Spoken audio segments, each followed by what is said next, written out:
Welcome back to New World Next Week. I'm James Corbett at CorbettReport.com. And I'm James Evan Pilato for MediaMonarchy.com. Darth Vader riding a tricycle outside on a sunny day. We've got that story plus Japanese digital IDs. But first, Trudeau on the stand as Emergencies Act inquiry begins this week. And we grab it from some of the folks who are most on top of this story, the countersignal.com. Canadian Prime Minister Justin Trudeau will finally have to answer for his dictatorial use of the Emergencies Act, which he invoked to brutalize peaceful Freedom Convoy protesters opposed to his pandemic regime. Of course, we covered that pretty extensively here on New World Next Week. The Public Order Emergency Commission announced hearings would begin this week. First appearance scheduled for what is tomorrow to me, James, but already Thursday to you. Trudeau, along with his Liberal Party culprits, Deputy Prime Minister Chrystia Freeland, Transport Minister Omar Alghabra, Justice Minister David Lametti, and Public Safety Minister Marco Mendicino, are included in a list of 65 other witnesses to testify before the Commission. During the 6 weeks of factual hearings, the Commission intends to call more than 50 witnesses, including protest participants, representatives of law enforcement, officials from federal, provincial, and municipal governments, as well as individuals, businesses, and organizations impacted by the protests. So said the official press release. As first reported by the Countersignal in April, Trudeau appointed longtime Liberal Party of Canada donor Justice Paul Rouleau to lead the investigation into his own government. Hey, buddy, will you investigate me? The Prime Minister invoked the law in February, marking the first time it's been used since former Canadian Prime Minister Brian Mulroney created the law to target his political enemies. It allowed the government to freeze the bank account, the current use of it allowed the government to freeze the bank accounts of anyone associated with the protest, and even gave the RCMP powers to crack down on crypto wallets, as was exclusively reported by the Countersignal. There are concerns, as we will probably have here in the New World Next Week Kingdom, that the Commission won't successfully hold Trudeau and his ministers responsible for their severe government overreach. However, it will allow the opposition party Conservatives to grill cabinet members over their repeated false claims about the convoy and its supporters. And sometimes, James, that's the best we can hope for, is to get their misdeeds on their own record and spoken about, in the courts, as it were. Yeah, exactly right. Agreed. Obviously, I don't think anyone is expecting this is going to bring down Trudeau and all of that, but some things can come out. So we have often speculated, okay, so if we're living through the modern 9/11, what stage of that are we in? And it looks like we're hitting the stage of the cover-up inquiries and commissions. So it looks like we're into that phase of the ongoing PSYOP. And it's not just Canada, as I'm sure people are noticing in the news wires these days. For example, the Countersignal is also reporting European Public Prosecutor's Office investigating acquisition of COVID vaccine in EU. And this just up from fee.org. Fauci claims he had nothing to do with school closures. His own statements suggest otherwise. So we're in the backing off, inquiries of commission, we're going to start to investigate this thing. Of course, we know what that means and where this is going, as you mentioned. And as I'll throw in another link just to underline the point, Trudeau appoints judge with Liberal Party ties to oversee inquiry into use of Emergencies Act, from LifeSite News. So, yeah, tell me how far this is going to get. But, having said that, do not dismiss this entirely. Do not throw out the baby with the bathwater, because, yes, I do not think this will probably bring down the entire Trudeau government, but there will be facts that come out of this, documentable facts that are that will utterly destroy the narrative that they tried to paint back in February. They just won't report on that in the mainstream, obviously, which is why we have to be the reporters on this. So, for example, we've already gotten some interesting tidbits out of this. Blacklock's reporter is reporting on Canadian Security Intelligence Service internal documents that have now come out that show that the CSIS, the Canadian Intelligence Service, was internally reporting protesters were not violent. They were not carrying Nazi flags, and claims to the contrary are overblown. We also know that they were saying that the Freedom Convoy was an organic and grassroots movement, not an operation launched by foreign actors, fueled by foreign funding. This was internal Canadian government, Canadian Intelligence Service documents admitting this. Parliament Hill Security, not convoy protesters, blocked the truck relocation plan. noting that the plan between City of Ottawa officials and the Freedom Convoy to relocate trucks away from presidential areas was blocked, but not by the protesters. It was blocked by Parliamentary Protective Services. That's coming out. I remember that bomb threat to CHEO, because these horrible anarchic terrorists with their bouncy castles, oh my god, they're threatening bombs now. Actually, it turns out that, do you have any evidence the bomb threat against CHEO was connected to the convoy? To which the reply in the inquiry was no. And the person also pointed out to elevated levels of 911 calls and all kinds of cranks calling in. So, again, these tidbits are starting to come out. We already knew this. Every single facet of the lie that was used to invoke the Emergencies Act for the first time since its introduction in 1988 was a lie. But now we're getting it on the record, which is important. So there are a number of sources that people can turn to that are following this, and I hope I'll be able to follow up with some of these sources in the future. But we've talked about the countersignal, obviously following this. True North News has an entire dedicated page to this. Justice Center for Constitutional Freedoms at jccf.ca is actually participating in the Emergencies Act inquiry. You have reporters like Rupa Subramaya, who interviewed Ava Chipiuk of JCCF, and she also, by the way, wrote a pretty important document recently, or report. Court documents reveal that Canada's travel ban had no scientific basis. So a lot of this is coming out in drips and drabs, and there are truly bombshell things that are being brought out now. It's just, it will not be reported that way. The mainstream media is not going to put it in its proper perspective, but that's why we're here. And hopefully I'll have more to say on this in the coming days and weeks. Wrists they're going to be so slapped up there, James. Actually, I haven't had a chance to look at any of this coverage. And again, even as we're talking about it, it's already been going on for a little bit, right?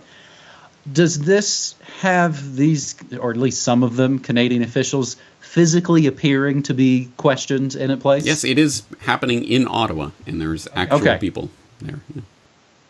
That makes it more real. I wondered if this was kind of a citizens' commission and it didn't have real teeth, but this is a real deal thing being carried out by the folks. Interesting. That's really interesting stuff. And that is how we get going here on New World Next Week, episode 498. James, our second story here was one I was pretty curious to kind of put on the plate here for us to discuss.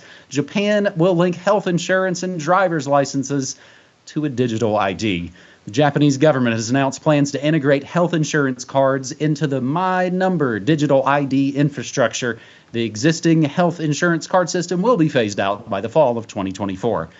Integrating the health insurance cards into My Number will allow people to access health services via facial biometrics and make it easier for healthcare professionals to access a person's medical history. Wow, you're super sick. However, only 30% of medical institutions have the gear, have My Number readers, and only 20% of the population have registered for this in the first place for use with health insurance. The government plans to ensure all healthcare facilities have digital ID readers by April. By April 2023, it will also allow citizens enough time to register their health insurance cards with My Number before doing away with the current system. Japan, there is quite the Japan. Japan also plans to integrate driver's licenses with My Number by the end of March 2025. However, the current driver's license system will not be abolished. This kind of reminds me of, hey, we're not forcing you into this. We're just going to let the old thing completely useless. Other services that will be integrated with My Number include vehicle registration fees, traffic fines, and passport applications. James?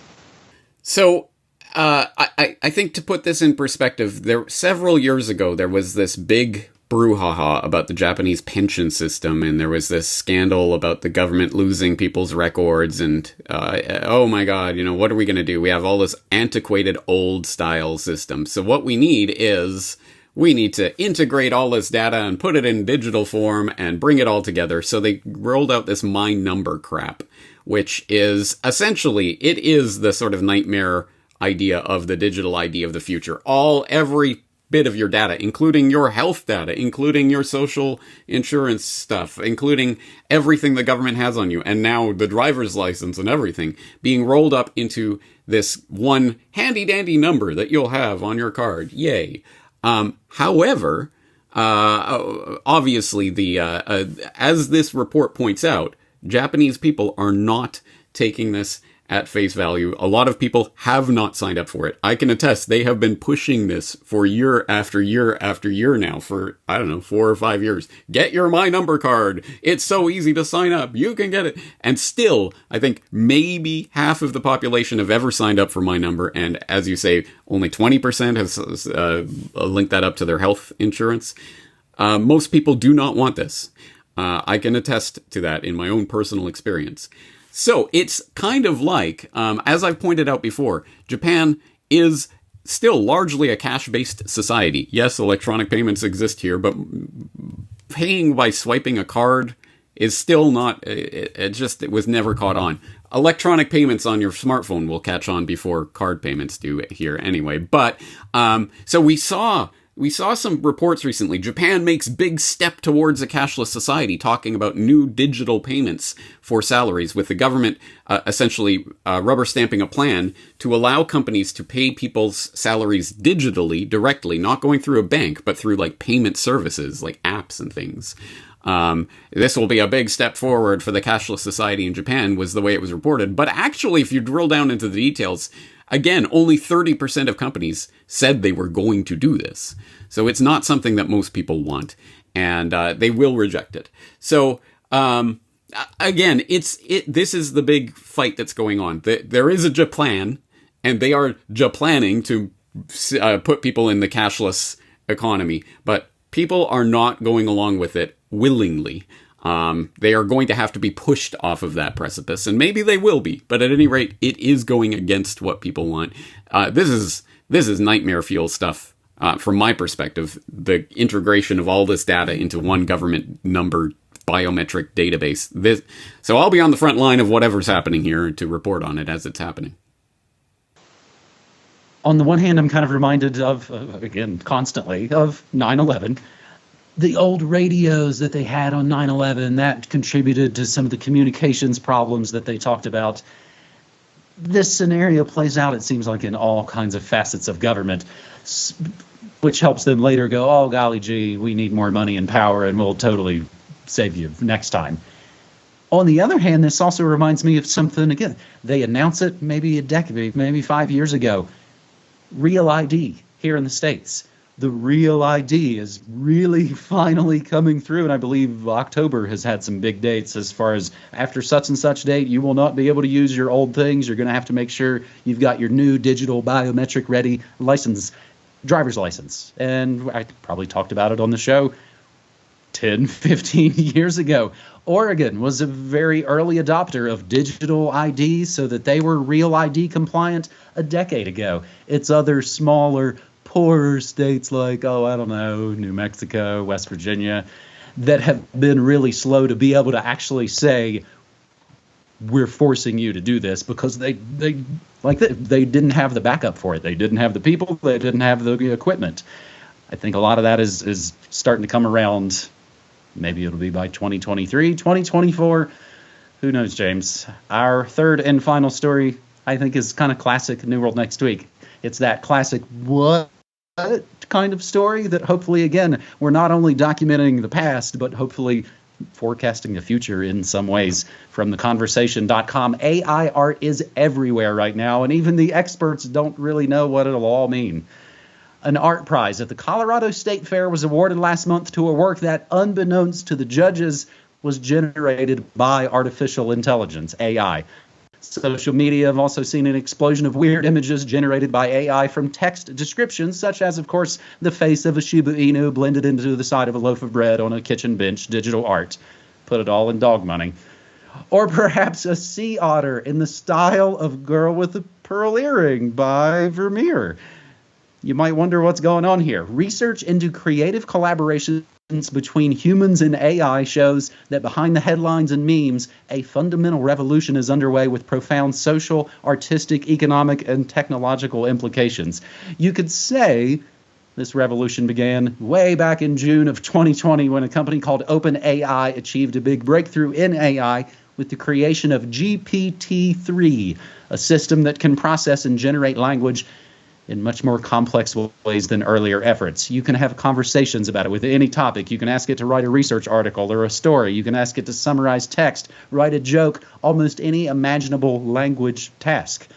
In 2021, some of GPT-3's developers turned their hand to images. They trained a model on billions of pairs of images and text descriptions, using it to generate new images from new descriptions. And of course, you can imagine it just exponentially explodes, like when the gremlins jump in the swimming pool. They call this system DALL-E, which to me, Jay, I don't know if this is on purpose, it looks like Dolly, Wall-E, the weird dystopic Disney Pixar thing about a future hellscape where robots have to take care of all us dirty fat humans. That's what it looks like to me. They called this system DALL-E, and in July 2022, they released a much improved version, DALL-E 2. Since that launch of DALL-E 2, a few competitors have emerged. One is the free-to-use, but of a lower quality, DALL-E Mini, developed independently and now renamed what strikes me as the highly suable Crayon, Craiyon, a popular source of meme content. And James, this is what I discovered doing the prep for this episode. So that's what all those people in my chat have been playing with these last couple of months. I would see these little images and squares go by, and I was maybe busy with something else. I don't have time to figure out what these guys are onto, but they were ahead of me. Images generated by Crayon from the prompt, Darth Vader riding a tricycle outside on a sunny day. And there it is. What does it mean that you can generate any sort of visual content, image or video, with a few lines of text and the click of a button? What about when you can generate a movie script with GPT-3 and a movie animation with DALL-E 2? And looking further forward, what will it mean when social media algorithms not only curate content for your feed, but generate content for your feed? What about when this trend meets the metaverse in a few years and virtual reality worlds are generated in real time just for you? These are all important questions to consider. Some speculate in the short term that this means human creativity and art are deeply threatened. James? Good call on the Dolly Wally thing. I was thinking Salvador Dali, but maybe it's a combination of references going on. Right. Anyway, yeah. Maybe it's both. Yeah, exactly. There's a play on it, right? This snuck up on you. It snuck up on me, too. I'm sure it snuck up on everyone. This article that we're reading from was the first I saw of it, but so this was just a month or so ago. And yeah, so suddenly AI is winning prizes. AI-generated art. Here you go. It wins a state prize just out of the blue. And then, as you say, suddenly it's everywhere. And I'm seeing all these crazy images, and there's stories about it. I saw a tutorial of some guy showing you exactly, this is the program, this is how you use it, kind of thing. It was interesting, kind of creepy, but there it is. So I'll see if I can dig that reference up and put it in the show notes for people who are interested. But yes, this is one thing that I've stressed a few times. I think the Ray, or is it Ramona Kurzweil, is crazy and is wrong and is a maniac in a lot of ways. But I think he's probably right about one thing, which is the exponential development of technology. That it really is that sort of exponential growth where something's ridiculous, it's stupid, it doesn't work at all. Suddenly it's incredible. Like, where did this come from? And unfortunately, I think that's what we're going to be seeing a lot more of in the near future, of that type of exponential growth in technologies, where suddenly this thing will come out of nowhere and, oh yeah, that's part of our life now. Anyway, so there you go. We're living in the world of AI-generated art. What does that mean? I guess there's a lot to be said for the art world and artists. And for example, there's now much concern and hand-wringing about, well, the fact that these AI, which again, it's not a brain that's thinking about the art or anything. It is a learning algorithm that is learning from millions and millions and millions of pieces of art and photographs and whatever that it ingests and then can regurgitate out in various forms. And so artists are saying, well, my art is in there because it's part of the thing that sucks in all of the examples that it trains from. So it's stealing my work, and then it's winning the state fair prize in all of this, right? So it's not fair. It's going to, I mean, what does this mean for human-generated art? So there are some important philosophical issues there. But of course, as I think this audience will know, it also portends some scary things for what the technocrats would like to do in the future.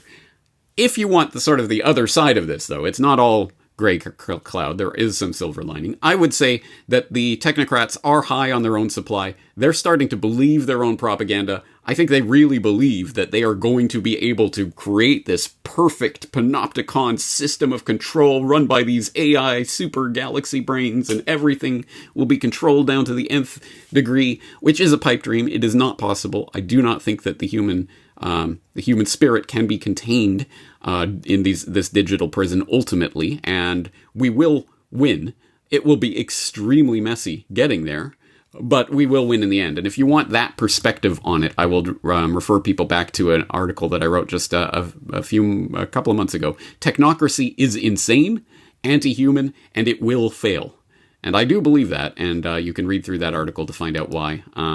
But anyway, it's going to be crazy and messy and insane as long as these parasitical oligarchs at the top are stewarding over this system of increasingly crazy artificial intelligence-generated control.